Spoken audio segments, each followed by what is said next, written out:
everybody. Scott Griffin here with some Country Fried Football, a podcast where we're going to pick all the games each week here on the Tide and Tiger at podbean.com. I'm Scott Griffin, and my friend Tim Statum, football freak and comedian. Tim, how are you doing today? Scott, I'm just right, buddy. I'm doing real good. I'm glad that we're doing this now. We're in week 3.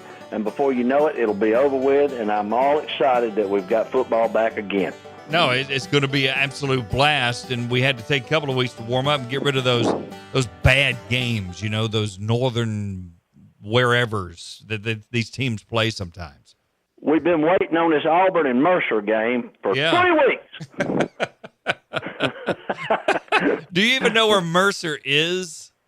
I don't. I have no idea where Mercer is. Well, you've heard of the Allman Brothers, haven't you? They're from around Atlanta. So Mercer's around Atlanta? Well, it's Macon, Georgia. Macon, Georgia. Well, I used to do a comedy club in Macon, Georgia quite often. Didn't know Mercer was there. Yeah, that's where Mercer is. You're real, you like so to go. You could walk from Mercer to Auburn, actually. Probably. That's pretty close. Yeah, it's not too far. A bus for sure.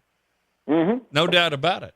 All right, Country Fried Football is brought to you by Hong Kong Tailors. They do my clothes, and really outstanding tailors. They give you the finest fabrics, the best fit around. You can find them at KerpelaniTailors.com or in Birmingham, Alabama, in Homewood. Hong Kong Tailors, outstanding tailors. And then, of course, brought to you by my friend Tim Statum.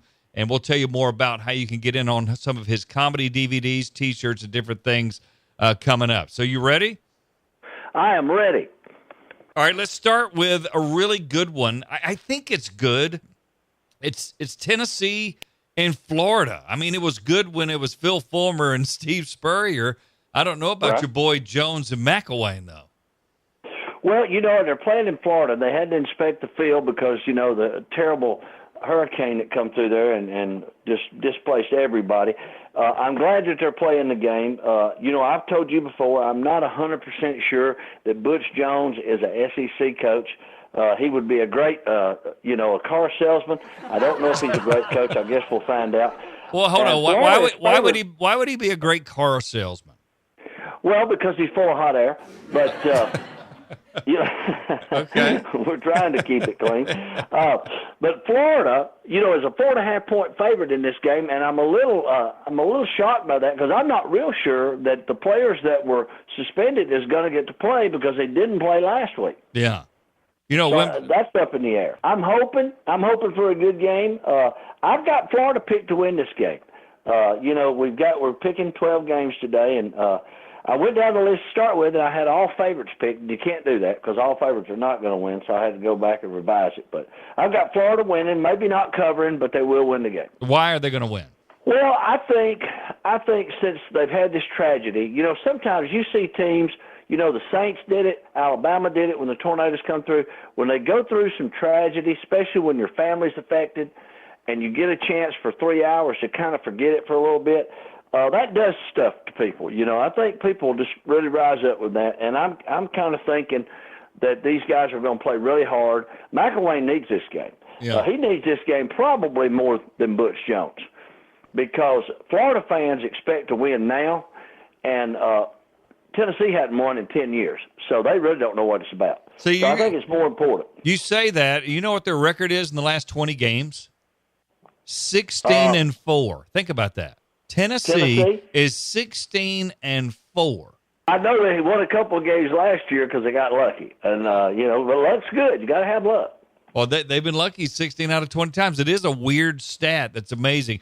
Let's hear from Jim McElwain, a very down, somber Jim McElwain, on playing this game in Gainesville. This particular storm caused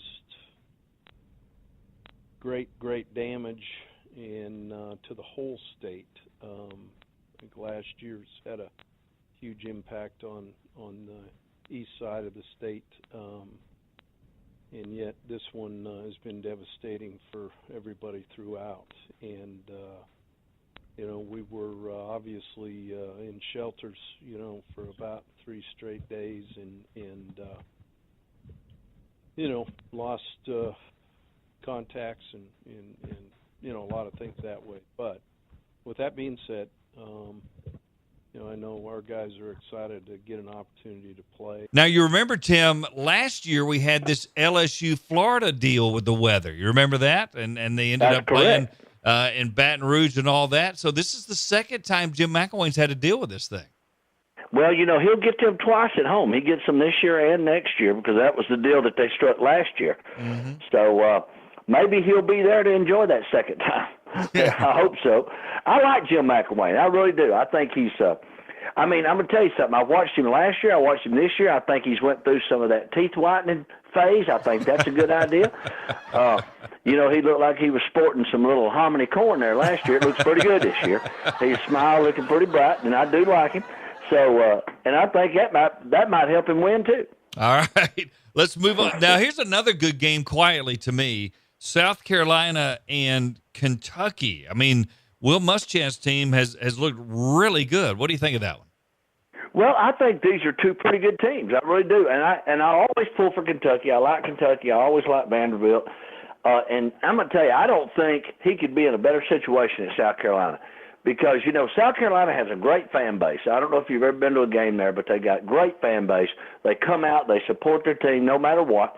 And he's built he's got a really good quarterback. His defense is playing good. And this game's going to be really close. They're a 5.5-point favorite. Well, South Carolina's playing at home this week. Yeah, and that's worth a touchdown, isn't it? I think so. Yeah, they'll have those drunk cockabooses out back, and everybody will be throwing up off of those, and that'll be good to look at. I think, but South Carolina, and this weekend they say the weather's going to be great all over the Southeast. I hope that's right. And I do like Kentucky, and I think they're going to do well, but I just think South Carolina's got a little more talent, and probably playing at home is going to be a little too much. But Kentucky, you got to like what Mark Stoops is doing, don't you? Oh, I do. I think he's a very good coach. I think Kentucky's very lucky to get him. He's actually recruited really well. A lot of people don't know, Scott, but he's from Ohio, so he's recruiting the Ohio area really good. And if you're not from that area, and, of course, I've traveled all up in there doing shows, they've got great high school football in that area, and he's pulling some really good talent out of there. There is no doubt about it. Let's hear from Will Muschamp on his quarterback, Jake Bentley, and what it takes for him to be successful and why the Gamecocks are rolling. Well, I think the biggest thing is trying to find things that they can have success with in the throwing game. First of all, get them easy throws. Move the pocket a little bit. Don't create the same launch point for the defense all the time. So, those are things to me to let them build confidence in what they're trying to do. What do they feel comfortable with? I mean, that's a conversation we had with Jake last year. What do you feel good about? What do you like? And call things that he feels comfortable running. Because, he gets out in front of 80,000 people, it's a little bit different than it is in practice. So I think those are all things at his comfort level, and try to create as much success as you can early for them in moving the football. All right, so he wants to put a young quarterback in a good situation. It seems like that's kind of the norm for this league. There's a lot of quarterbacks back, but this is a young quarterback league, isn't it? I think so. And even Alabama's got a second-year guy back, but, he's still a little shaky looking. He can run really well, but we still hadn't seen him pass. I'm not going to say that to Nick Saban. I don't want to get cussed out. We're going to get into Nick Saban a little bit later. Let's go to Georgia. They had an emotional win last week against Notre Dame. I thought they'd handled them a little bit better, but they got out of South Bend with a win. They get a little bit of a breather this week hosting Samford. Here's the interesting story. Samford's coach, Chris Hatcher, hired Kirby Smart at Valdosta State years ago, so they're friends.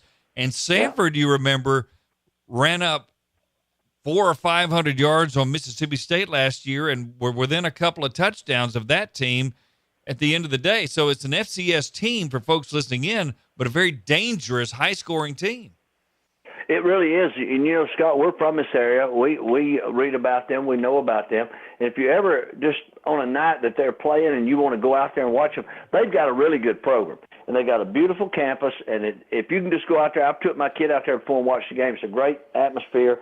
And they are good. And I pull for them, too. They're one of the, in-town teams. But Georgia, just too many athletes, man.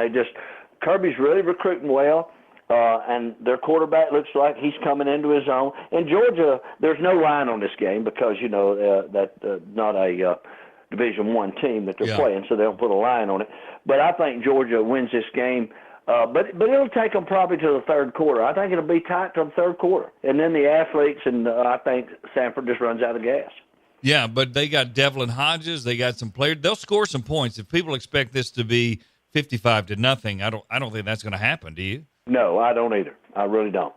All right, so let's hear from Kirby Smart and what he thinks about this game and this matchup with Sanford. A lot of their percentages are based on quick passes, short passing game, as well as RPOs.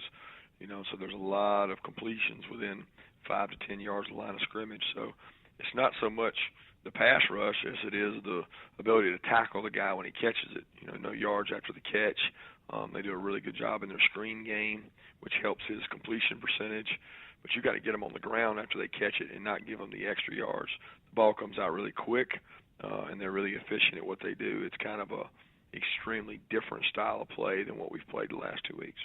All right, we got another one of these kind of crazy games. This one is needed for Kevin Sumlin at Texas A&M and College Station. They're hosting Louisiana Lafayette. Well, I tell you, you're right. This game is badly needed. And I tell you what he's going to be judged on. He's favored by 22.5.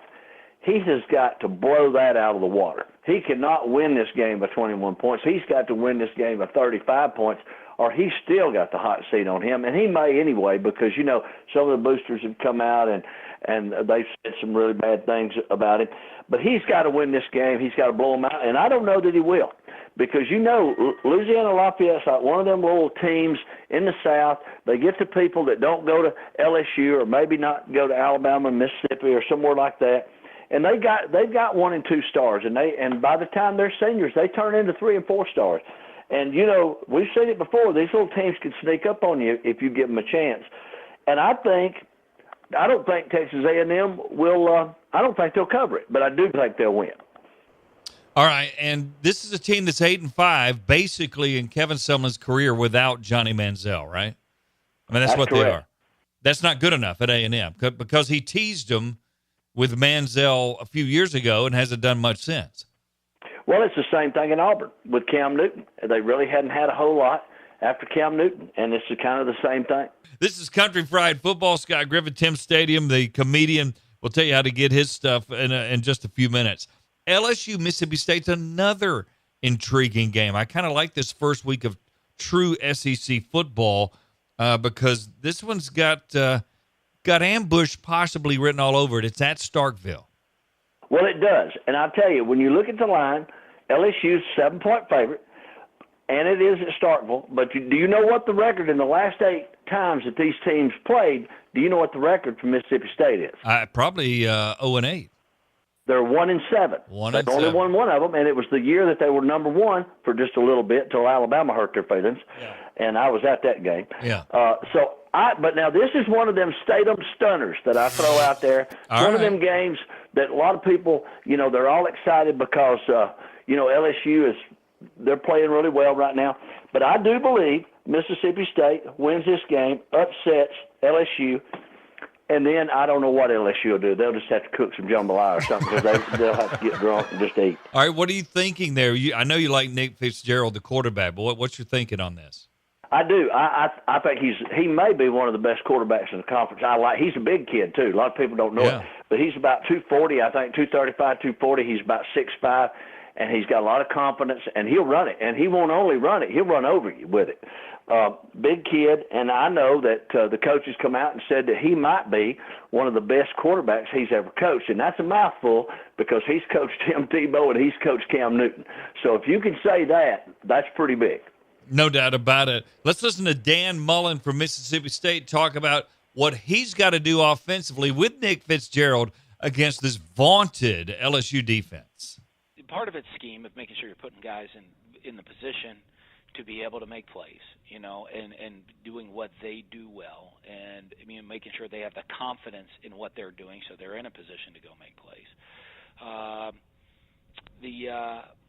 But, you know, I mean, a lot of it also is you look at the athleticism that they have, all the NFL players they've had. Like you said, they've been doing it through the years, for several years, like for a while now. And, you know, and that's obviously see all the talent they have, all the guys that have gone on to play in the NFL, and the talent they have on this year's team certainly helps to because you can get put in a position and still not have the athleticism to make a play. They get put in position and certainly have the athleticism to make things happen.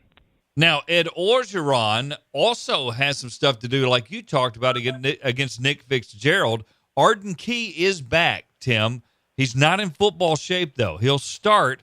He'll play probably half the time. So I think Mississippi State catches a break on that, right, with LSU's stud defender only playing about 50% of the time. Absolutely. And I think when this game, you have to look at this game, and when you look at the talent, LSU's probably got a little more talent. They are playing at Mississippi State, so that probably favors Mississippi State. Then I kind of look at it like, well, look, who's got the better coach? You gotta lean toward Dan Mullen. I do. I think Dan Mullen has done more with less for a long time, and we still don't know what Orgeron's going to do. I'm just waiting for him to tear his shirt off. That's coming. Well, let's hear from Coach O right now. He's tough. He's a tough quarterback, and I know Dan recruits tough quarterbacks, and he's smart and can change plays at the line of scrimmage. That's going to take what the defense gives them. Those guys are very well prepared. All right, so that's a Statum stunner, Mississippi State over LSU. So are you telling me Mississippi State might be the second or third best team in the West? Well, not necessarily. Could be, but not necessarily. But I do think that every year one of these big teams get beat by people that probably shouldn't be beating them, and that's just one of these slip-up games. You know, it's one of them games. You know, now everybody said, well, LSU looked good last week. Well, they played Chattanooga. Me and you and 11 drunk buddies could probably beat Chattanooga. So don't get too excited about that. But I just think, now they could, but that quarterback play is going to be massive, and I want to watch that game really bad. That's one of my games that I've got that I cannot miss. And All it's right. my little wife's birthday this Saturday, so I've really got to pay attention to her. Yeah. But that is a game I'm not going to miss. All right, let's go to Purdue and Missouri, both teams with the same colors. I hope they wear enough different color uniforms where they can tell each other apart. But that's Purdue at Missouri with Barry Odom. Well, that's not the only thing it looks alike, because neither one of them knows how to play defense. Really? I'm going to tell you, man, it is awful. And the only reason that I'm going with Missouri in this, because Missouri is a 7.5-point favorite, and the only reason I think that is because they can score points, and they can, and they've got a good offense, and they look really good, and I do believe they will outscore the Boilermakers, and everybody knows what a Boilermaker is. It's a shot of whiskey and a beer, so I'm hoping really? They're drunk when they show up. Now, Missouri fires their coordinator, DeMonte Cross, second week. I don't think I've ever heard a coach get fired that quick. Yeah, you just wonder what somebody's got naked pictures of somebody. Something's up with that. That's just I don't know how you get through spring and then you say, well, now we got a problem. I don't know how you don't see that in the spring. Yeah, that was unfortunate. So we know a lot of points are going to be scored. Who scores the most? Oh, I just believe that. I just think Missouri's going to. I think this is going to be one of those games, and their coach is kind of on the hot seat. He's a good guy. People up there love him. I worked with a guy that graduated from Missouri. He loves him. He said the fans are really behind him. But he's another coach that I don't know if he's a Southeastern Conference coach.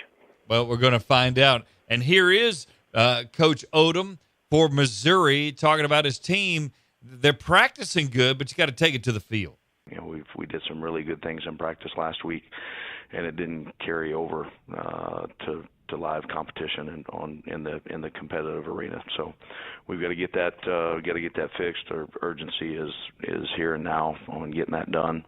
And that Purdue is a very, very explosive, well coached, really, really good football team, and they'll be ready to play. I know that.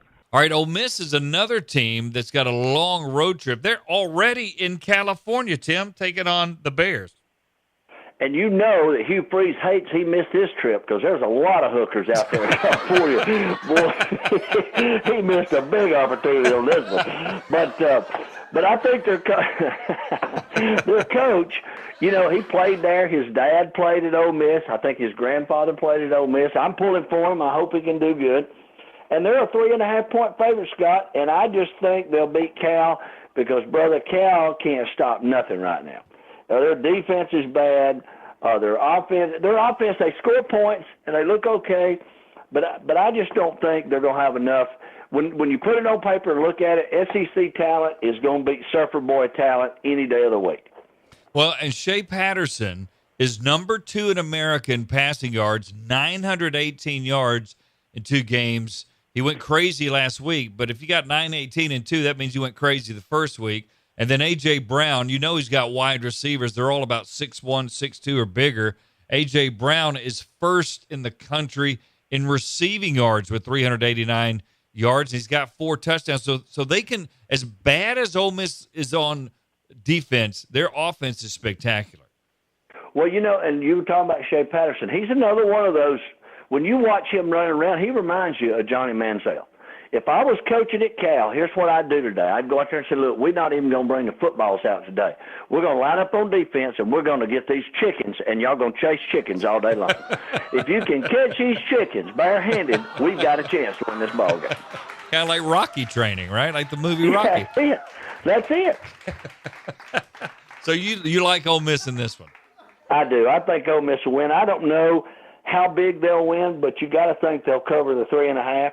Let's go to Vandy. They host Kansas State, and to me, this is a really good game for Derek Mason. They kind of came on last year at the end. We know Bill Snyder's team is going to be pretty good. I mean, they're not going to beat themselves. This is a good test for the Vandy program. You know, and this is a good game, even on paper. You know, K-State, they got a coach who's 112 years old. You know, when he first started playing high school football, the halftime show was the Lion and the Christians. So he's been around a long time. And you know, the only thing, though, I don't know how well K-State fans travel. I don't know. But this game may be a game that's not even sold out because, you know, Vanderbilt won't have but about 800 people there. I know. The rest of them will be in the parking lot getting drunk and doing a spelling bee because they're pretty smart. But and K-State is a 4-point favorite in this ball game, and I think all of that. I think Vegas bases that on the coach because you know he's a really good coach and has been for a long time. You know he left and came back, and the program had fallen on hard times again, and he brought them back up. So he's a really good coach. I've got K-State winning the game. Do you really? And Vanderbilt, this is their time, right? They've got Kyle Shermer, who's Pat Shermer's son in the NFL. And he's really good. He's thrown for over 800 yards this year. He's a very good quarterback. He really is. And I hope, and I'm pulling for Vandy. But I have to make these picks, and I want them to look good because I don't want to be run off this little challenge you got going here on my first week. All right, so you're picking? K-State. K-State, all right. And I don't think that's far off, but I think Vandy you wouldn't be surprised if Vandy won the game. Absolutely not, no. And the 4 points, I think Vegas knows that this game's going to be really close. Tell people a little bit how they can get involved with your website. You got T-shirts and CDs there. Well, they can go to timstatum.com, and right now is a good time, Scott. Me and you talked about it last week. A lot of companies are booking their Christmas parties, and my calendar is filling up pretty fast. And most of it is around Birmingham. But if you're out of town and you're not too far out of town, I do travel. I mean, I've went as far as Washington State to do a show. I mean, I've been all the way out to Washington and done a show before. So I'll travel. I will not ride Greyhound that far, but I will travel. All right, so go to timstatum.com. They can contact you, and you can also get T-shirts and DVDs and CDs and all kind of stuff there. And look me up on Facebook, Scott, because, you know, I worked at the Stardome last week, did 3 shows. I got 25 new Facebook friends, and I'm always glad about that because I can't wait till I move because I'm calling all y'all up. I got a piano. Y'all need to help me, Toby. All right. Arkansas is off. It's a good time. They got beat by TCU. Yeah, they're mentally off right now. Here's what Brett Bielema had to say about last week's game. Didn't see anything on film that can't be corrected. We got a lot of new faces on offense that, unfortunately, we got to deal with some bumps in the road to get to where we want to be. And ultimately get us some wins. I'll give credit to TCU, a good football team that proved their worth. So we'll take this bye week. We're a little bit healthier than we were the week before, so I'm excited to have guys actually practice out there running around, getting timing involved, all the other good things, and get some good quality work this week, watch the World play on Saturday, and then jump into game week preparation for A&M. So Arkansas is off. Obviously, there's nothing to predict, but they got Texas A&M the next week in Arlington. That's a big, big game. If A&M wins and should against Louisiana Lafayette, that's a hot seat bowl right there too. If something happens and A&M does not win against Louisiana Lafayette, do you realize that Summerlin will not be coaching next week? He'll be gone. Do you really think he'd be fired in the middle?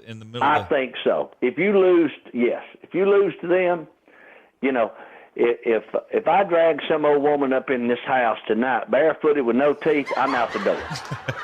I'm out the door. I mean, but bring somebody here good looking.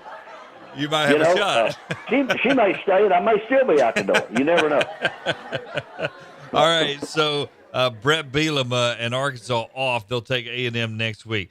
Let's go to the marquee game in the country is Louisville and Clemson. Louisville's at home. They got the Heisman Trophy winner Lamar Jackson. We saw what Dexter Lawrence and Clemson can do defensively. What do you think? Well, and they did look good. What concerned me on the Auburn game was they didn't score many points. I know Auburn's got a really good defense, may have the number 2 defense in the SEC. They might. We don't know that yet. But it's one of those games that you look at this list and you know there's going to be an upset. And if he wants to win that Heisman 2 years in a row, and I don't know that the Heisman committee will ever let that happen again. I don't know that they will. But this is his chance, and I've got another Statum stunner. Louisville beats Clemson. Clemson's favored by 3 points. Why Louisville? Outscore them? I don't know. It's one of them things, me and you were talking a couple weeks ago, and I told you, and I still believe this. I believe North Carolina State sometime this year is going to beat either Florida State or Clemson. I really believe that. They've got a good team. I think that's going to happen, and I believe this is one of them teams that's going to sneak in there. And you got to think about it. That game was really close last week with Auburn, and that was an emotional game. And if Auburn was playing somebody really good this week, I don't know that I'd pick Auburn, but they're not. And Clemson is coming off an emotional game, and I don't know. I think Dabo's a great coach. I really do. I'd put him probably in the top 5 right now, maybe top 3 in college. He's really good. But don't be surprised if Louisville don't show up and run that offense that they run and run it really well and beat Clemson. That's interesting. And we know they gave Florida State problems, beat them last year. That's right. And you know what game we kind of skipped over? Texas and USC. No, that's what we're going to right now. That was a national championship game, Texas USC. So what do you think of that one? I'll tell you what, my sheet that you sent me is a little bit backwards. I'm glad you're not dealing out my medication to take, because boy, I'd be messed up right now. So what do you think of Texas and USC? Texas obviously got troubles with Tom Herman there. USC looks pretty good. They beat Stanford last week. Yeah, I'm going to tell you, it's one of them games. I think USC is the real deal. I think since Alabama took them to the woodshed last year, ever since that game, a lot of teams, you know this, Scott, a lot of teams, when Alabama beats the brakes off of you, they normally go downhill. USC has went up since that ball game. They've looked really good since that ball game. They can name the score in this game. They will beat Texas so bad when Texas leaves, their jerseys won't even be the same color. They're going to beat them out there. They can name their score. They're a 14-point favorite. They will cover that. Take that savings that you've got for the kids to get them braces put on, put it all on this game. Guarantee it, USC covers big. All right, we're going to hold you to that next week. Let's go to Auburn-Mercer. Do you feel the same way about Mercer against Auburn? No, I don't. I would tell you, this is a good game for Auburn, though. This is a game they need because, Gus, I don't know what he's going to do after this week. If he struggles this week, he's going to have to put that offensive coordinator out in the truck and let him call the game out there because he's moved him from the field up to the press box, and I don't know that that's going to matter, But I think Gus is he's scrambling right now. He's nervous. He's nervous. I wouldn't want to have to smell his shirt after this ball game because it probably don't smell good. He's sweating. But is moving Chip Lindsey 100 feet in the air going to do anything? Well, here I had a really good Auburn friend of mine that said this to me. That may work. That might, that makes a difference. I said, well, it really does. It was right the opposite with Alabama. They made Lane Kiffin come out of the stand and put him down there on the field. Yeah. And it looked pretty good. He did pretty good. So I don't know. I've been up in the press box before, and you have too. You can see the game up there. But I do believe that coordinator when he needs to be on the field, Scott, when that quarterback comes off and he's had a bad series, he's went 3 and out, you need to put your arm around and say, hey, what are you looking at? What do you see? Is the safety moving? Linebacker's cheating up? What are you looking at? And then you can help him. You can't help him up in that box. Yeah. Well, you can call down there, and the defensive lineman can run over there and give him some water, but he really can't help him. Here's what Gus Malzahn had to say about the move. As far as him going upstairs, it's just the reality that he feels like he can do a better job upstairs. I mean, that's just, you look at everything from a coach's standpoint, and that's what he feels strong about. He feels strong that he can do a better job up there, managing the game, seeing the game, the fact that he was there the last 2 years, and we're looking at everything right now. We're not going to overreact. We are a good offense. You'll see the offense improve. We just got to do a better job of coaching our guys. And all right, that's Gus Malzahn. So you think that's at least a positive move? You got to do something to appease the fans. That's how I see that. You know what I mean? You do. It's a sales job. Yeah. It's a sales job. He's trying to convince you that goat's not that ugly. Yeah.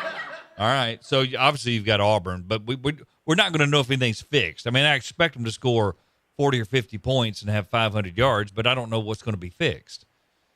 Well, I'm going to tell you, and everybody wants to blame the offensive line at Auburn.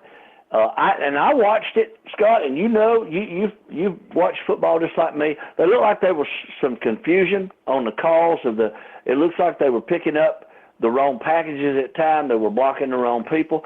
And the quarterback's running around, and they're saying, well, the quarterback doesn't have any time. He's running around. But people forget he's only played 4 college football games, okay? And he's played out there in a league that doesn't have any defense. He's seeing something for the first time. He's never seen anything like he's seen with Clemson.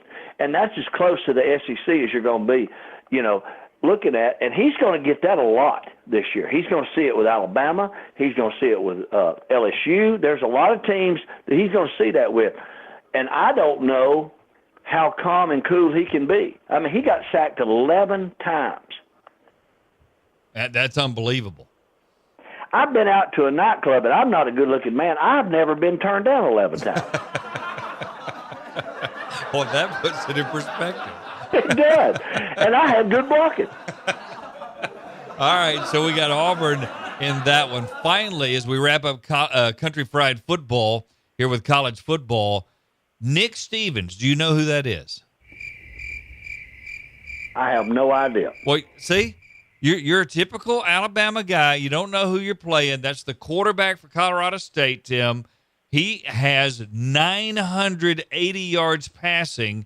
He leads America in passing yardage right now. He'll be coming to Bryant-Denny Stadium Saturday night with Colorado State. Well, I tell you what I do know. I do know that they've got a lot of talent out there. I like Mike Bobo, good coach. I don't think he gets the credit he deserves. He was a good quarterback in college. We remember that. And I know that Colorado State right now has got probably 4 or 5 people, tell me if I'm wrong, that's going to play in the NFL. Probably. You're probably right. And if you think as an Alabama fan you're going to blow their doors off, you are terribly wrong, because this game is going to be close. Alabama's going to win because they've got athletes, and you know it. But they're not going to cover. It's 28.5. They will not cover that. And I will tell you this. Colorado State will come closer to beating Alabama than Vandy will. Really? And if Vandy and Colorado State played tomorrow, Vandy would win the game. Well, Colorado State is a bowl team from last year. Oh, yeah. And they're going to probably win their conference this year, which is the Mountain West. A lot of people don't know that. Yeah. But they're picked to win the conference this year. They're a really good team. And Bobo, and you know this, he has been recruiting a lot in Texas, a lot in the South. He's got big connections in Georgia. He's bringing up a lot of players. and that's a good fan base too. I mean, they support it. McElwain won 10 games there. Nobody in the history of the program's ever done that. Yeah. And that program's turned around in the last 5 years. And when they come to Tuscaloosa, don't think you can hang out at the tailgate an extra 30 minutes and come in that game late, because you might get your feelings hurt. Because this team here, don't be surprised if they don't score first. Wow. All right, so you've got Alabama winning but not covering at 28.5. That's exactly right. Do you have a thought on Tua Tagovailoa playing? You know, I like him. He's got a great arm. He's going to be a good quarterback. He will play. I'm not going to say it to Nick Saban. He'll cuss me out again. But I'm going to tell you, he needs to eat a cheeseburger or something, because he looks like a River Sloan chitlin. He needs to gain some weight. And I know he will. But I'm going to tell you something, brother. He's skinny. His arms look like number 2 pencils. But they'll fix that. Next year, he's going to look totally different next year when you see it. Well, don't ask Nick Saban about it. Let's hear from Coach Saban when he was asked, what is the plan to play Tua Tagovailoa? I know you said Saturday after the game that the plan was to play Tua at some point in the first half. Is that still the same plan this week, or how do you plan to manage that? We haven't decided how we're going to play the guys, and I wouldn't tell you if I did. So, I don't mind you asking a question, but I don't need to answer it. But I will call Colorado State and tell them exactly what we want to do as soon as I get out of here. I know Mike Bobo, his dad lives up by my house at Lake Raven, so I'll just call him up and tell him who we're playing, when, how long, when we're putting them in. We'll tell them the whole thing. All right? Is that all right with you? So you can call him and find out. All right, see y'all later. All right, you heard Nick go off. Did you ask that question, by the way? You snuck in there, and did you ask that question? You know what? I have never met Nick Saban. I've been in his office. He don't know it, so if there's a ring missing, I didn't take it. But I will tell you this. I would be afraid to go in there, because I'm afraid he'd punch me in the throat. And I'd hate to get whooped by anybody that couldn't ride the Scream Machine at 6 o'clock. So, and he'd beat me up something terrible. Why? You are scared of Nick Saban? I'd be scared of Nick Saban, yeah. Well, no, how did you get in his office without him knowing it? Is that true? Well, I went down there. It was about the time that me and my little wife got season tickets. It was shortly after. We'd been on the list for a long time, and it was shortly after Nick got there. He'd only been there a year or two. Matter of fact, it was the week. This is a short story. It was the week before they played Florida, and Tim Tebow cried, and they beat them really bad. It was that week, and I'd already told you and all my buddies, Florida's going to beat them. Tim Tebow's last game, he cannot lose. The Lord likes him. There's no way he can lose. And I go down there, and I asked the guy, and I'd found out that we were getting season tickets that day. And I said, well, who have I got to kiss in the mouth to take a tour around this place? And he said, well, I'll take you if you won't kiss me in the mouth. So he took me on a tour. So I went through the locker room, got the whole tour, and we went down the hall, and I looked into Nick Saban's office. And I said, can I go in there? And he said, do you really think you should? And I said, no, let's keep walking. But I did see his office, but I didn't meet Nick Saban. I'm glad, because I felt like I was walking down the hall going to the principal's office. And he'd have punched you in the throat. He'd have punched me in the throat. Now, he'd have beat me up. There's no doubt about it. But when he got out of practice, I would have keyed his car. I'd have tore something of his up. I'd have got him back. Look, I've seen you several times. Obviously, we're friends. You're not that much taller. I am taller than Nick Saban. I'm not taller than you, probably. I'm 5'10" and proud of it. He wouldn't be 5'10" if he's standing on a 5-gallon bucket.